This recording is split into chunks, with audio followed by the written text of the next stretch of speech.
This is Jordan Tower with JT News. Make sure you smash that like button, smash that subscribe, and let's get right into the news. All right, so we got Steph Curry. He left Under Armour end of last year. He's not part of Under Armour anymore. All right, so around 2020, November, he left after 13 years over there. Okay, he made a lot of money. Okay, how much was he making with Under Armour? Okay, Under Armour paid Steph Curry. Let's see what the deals were like, because I think these are Publix. $75 million stock grant. So Under Armour signed Steph Curry to a long-term, potentially lifetime extension in 2023, featuring a $75 million stock grant and an expanded role as president of the Curry brand. The deal designed to last. So Curry brand is actually part of Under Armour. So I misunderstood that. It's part of Under Armour. They made it sound like on this thing I was reading that Curry will not wear the final Curry 13 shoes on court. Huh. Okay, so he says the split was driven by frustrations over brand investments, specifically the failure to sign Caitlin Clark. You put your career on the line for Caitlin Clark? I mean, well, not your career, but your brand endorsement? I don't know. But anyways, declining sales despite a previous long-term contract. Curry will not wear the final Curry 13 shoes on court. All right, so he leaves. And I would say the stock doesn't vest till 2029, so he still has to make certain goals. I don't know if this deal totally fell apart. But the previous extension in 2015 worth $215 million over 9 years. All right, so he's made hundreds of millions of dollars, let's say, okay? The stocks would vest in 2029 and 2034 of the $75 million restricted stock units, which could go up if he, helps make the right moves with the company. But hey. Anyways, he started his own brand and everything, and they took all his followers away. See, it had 500,000. Somehow they reported the bots on it, and it went down to 214, which is crazy. Which is crazy. Okay, so yeah, this is a pretty interesting split here. So, Under Armour stock down 50%. Curry is leaving $37.5 million on the table to become a sneaker-free agent. So, I guess he left this deal on the table, I guess. I mean, they would be in their feelings about this, right? One of NBA's best and most marketable athletes becoming sneaker-free agent is obviously a big deal. It's not even 1% of the story. Okay, so we have to talk more about this later. This is an interesting story that we'll dive deep into. But there is a beef between Under Armour and Steph Curry, despite him making a couple $100 million with the company. You don't want to go against big brands. I know Steph Curry's a big brand in himself, but we see what happened with Diddy and Ciroc and Diageo. It's really Diageo, right? If a company makes you so much money, you got to find a way to make it work and stay. I know you don't have to, okay? I think it's always best to, because sometimes these people this is what they do, right? So if you go try to do what they're doing, they might know ways to block you, it's a risk. It's a risk. But, if you believe in yourself and you go on faith, it should work out. But sometimes the devil works harder. That's all I could say. All right, here's another confusing story, because so everybody loves the Tendernism guy. I mean, he's full of he's just full of enthusiasm, makes you excited about barbecue, So I guess he split. This is the rumors I'm hearing. He split with the company, the guy who owns Smokehouse. And this is what he had to say. Hey, this is official Mr. Tendernism coming to y'all. I just got off the freeway kind of late at night, but I want to know y'all come on my page. Official Mr. Tendernism, Walter Johnson. Yes, sir. Y'all come on down now. I'm the Tendernism original. Not nobody else. The original Tendernism. Booyah. Okay, so his partner, right? A lot of people don't like him because they were introduced to him first, right? And I think the company made a mistake here, okay? The guy who owns the company, this could be a mistake or not. Okay, so the guy who owns, this is the guy who had the capital, had the business, right? And Unc here took their business to it. He did. Arguably helped take the business to another level, or at least introduced an idea. And got them interested in barbecue. They were a coffee shop in the beginning. Just so you know, they were a coffee shop. And he worked there, and he started doing barbecue, and they would serve barbecue with the coffee. You know, it was an option. And the barbecue took off, so his barbecue was good, so that took off so much that they decided, okay, maybe we should do more about the barbecue, right? Then Unc disappeared for like months, right? So the dude that runs the place was like, well, I got to learn how to barbecue now. So he spent months buying barbecues, learning recipes, and then Unc came back, right? And they started a store, right? And Unc worked there, right? And he's a great, first of all, he's good at making barbecue, right? Push the company in a proper direction. And for that, they should always help Unc. Now, what I think happened is social media got involved. They didn't like that he had a boss.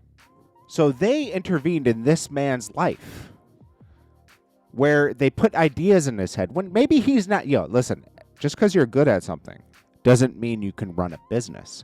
Running a business is a totally different beast. It was better that Unc was just paid properly to do what he's best at. Being a celebrity on the internet, and making barbecue, right? And then pay him properly, right? And I think the guy, that there's also another thing going on here. I think the guy that runs Smokehouse wanted to be a celebrity just like Unc, when he should have stopped. He should have let everybody know, hey, yeah, I own the place, and he put us onto barbecue and got us interested in barbecue. And we kind of stay behind the scenes and run the business, and we let him do the social media. And just signed a contract with him. And that's it. That's how it should have gone. And he should have kind of took a step back, but he wanted to be in all the videos and everything and let people know I own it, and that's cool, because I think they're a little nervous because Unc did leave at one point, and I don't think he always is there. Like, I think he kind of like just operates on his own time. We all know somebody like that, and I think that they were scared to tie their whole business's future on him being there all the time. So there has to be a way for this to work out, right? I think people gassed him up to leave, and that's why he's dropping this video right now. And I hope it all works out where maybe they can open another like, they gotta figure something out. Open another smokehouse somewhere else and give him a piece. I don't know. There has to be a way for that to work out. Like, I think egos are involved now, where like the owner has an ego, Unc has an ego, and then the internet is involved in the situation when they don't even know the full situation. They don't even know the full situation. I don't even know the full situation. I'm not there, but I'm just saying we've seen this story a million times with companies, I hope it all works out for Unc, because he's definitely a celebrity, man. Okay? And let's be honest, we wouldn't know about that barbecue place unless he had that personality. And they got to keep that in mind when they're running their business. You can't just let him go. No. This man should be on the internet right now begging Unc to come back and say, man, don't let him gas you up. We need you over here. Let's figure this out. Because they do need him. This guy's not going to be able to sell the business like Unc can. Like, he's special, man. Very few, sometimes people just got it, Okay, then we got LeBron James could make $40 to $75 million on media deals alone. Just documenting his last season, I guess. Streaming rights to farewell tour, total earnings to max contract level money. LeBron James is like printing money. Meek Mill. Okay, Meek Mill was put on blast by a real estate agent. He couldn't afford a house that he wanted. He was denied financing. Meek Mill spends a lot of money, okay? And he hasn't put out an album in years, okay? There's nothing wrong with that. But you can't I don't know why this guy put him on blast. But Meek Mill might have been rude about the situation. Right? If you it's a blast to your ego if you're denied financing, right? So he kind of casually mentioned it, right? Well, My Mixtapes posted it, and Meek Mill didn't take. Meek Mill went crazy and said, crazy on them, I should say, not crazy. He says, when My Mixtapes post crazy stuff about me, I think I helped build that company in my mixtape days. When did the social media page go against me? Meek Mill thinks everybody's against him. You did not build My Mixtapes. You used My Mixtapes because it benefited you to get your mixtapes out. Because Apple wouldn't post mixtapes. Spotify wouldn't post mixtapes. This was the Spotify for mixtapes. I'm sick of people saying they built a company because they put one project on it when it benefited them. I helped a lot of artists back in the day. And not one of them could say they helped build me. Maybe Lil Wayne, because he gave me a chance. Lil Wayne didn't need anybody. He didn't need anybody to do anything for him. Certain artists, like Jadakiss, maybe, helped build my brand because he didn't need me. But like Meek Mill needed it at this time. I'm telling you, okay? Literally helped build this main stage of My Mixtapes. Me, Wayne actually didn't want his stuff on My Mixtapes. Wayne is Wayne's notoriously, they put a mixtape out and then they take everybody down that was a part of the mixtape. It's weird, the business of Wayne. But anyways, Mac Miller needed it. Wiz needed it, not just me. Why is this a rap page trolling us now? Because it's a blog now. There's no mixtapes. You guys don't put out mixtapes. You guys don't put out music anymore. And you don't help them. You don't help them with their blog. You don't go sit down and do interviews with My Mixtape. So stop complaining. If you listen, I have some rappers that wonder why I report news about them. This was early on, right? Oh, we did videos together. You report news about me. So what? We don't work together anymore. You got too big, and that's fine. Okay, you're allowed to move on. But it doesn't mean we have this. Obviously, you have no loyalty to me. So why should I have any loyalty to you? And that's the moral of the game here. Artists notoriously turn their backs on people, and then when those people turn their backs as well, they get in a hissy. And that's just a fact. My Mixtapes post. Then he says, remember they used to say we shut My Mixtapes and .piff site down. I'm just asking, when did the page become a hip hop troll page? And then he goes on to the conspiracy that people are trying to take him down. He says, they know they can post and mind control most people.